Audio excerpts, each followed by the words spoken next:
Hello दोस्तों।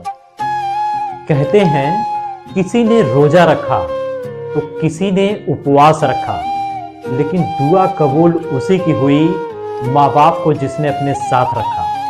एक छोटी सी कहानी है। एक जंगल में हिरन का एक बहुत बड़ा झुंड रहता था। उस झुंड में कुछ बुजुर्ग हिरन थे और कुछ हिरन के छोटे छोटे बच्चे भी थे। उन बच्चों में हिरन का एक बच्चा बहुत ही ज्यादा शरारती था।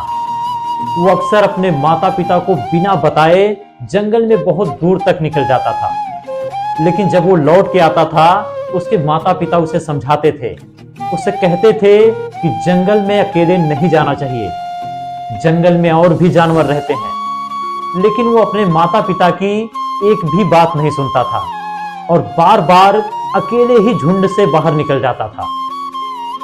धीरे धीरे समय बीतता चला गया।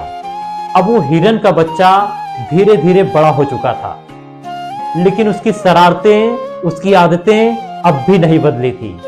अब भी वो अपने माता पिता की एक भी बात नहीं मानता था और बिना बताए जंगल में दूर तक निकल जाता था। लेकिन जब वो लौट के आता था तो उसके माता पिता उसे बार बार समझाते थे कि जंगल में अकेले ना जाया करो, लेकिन वो अपने माता पिता का एक भी कहना नहीं मानता था। एक दिन वो बिना बताए जंगल में काफी दूर निकल गया। रास्ते में आते वक्त उसको एक शेर मिल गया। शेर ने देखा कि हिरन का बच्चा अकेले है, तो शेर ने उसे खाने के लिए तेजी से छलांग लगाया। हिरन ने देखा कि शेर उसे खाने के लिए छलांग लगा रहा है, तो हिरन का बच्चा वहां से तेजी से भागा और भागते भागते किसी तरीके से अपने झुंड तक पहुंच गया। शेर ने जब देखा कि हिरन का बच्चा अपने झुंड तक पहुंच गया है, तो शेर वहीं से वापस लौट गया।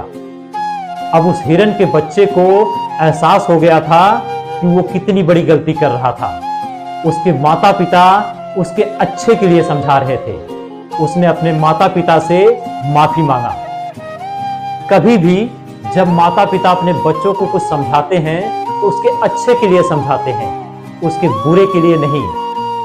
आप लाख तीर्थ यात्रा कर लीजिए, लाख मंदिर मस्जिद चले जाइए, लेकिन घर में बैठे माता पिता यदि आपसे खुश नहीं हैं तो आपकी एक भी दुआ कबूल नहीं होगी। दुनिया में माता पिता ही इकलौते ऐसे व्यक्ति हैं जो ये चाहते हैं कि उनका बेटा उनसे भी ज्यादा आगे जाए, उनसे भी ज्यादा तरक्की करे। इसलिए घर में जो माता पिता हैं उनकी सेवा करें और उनको हमेशा खुश रखें।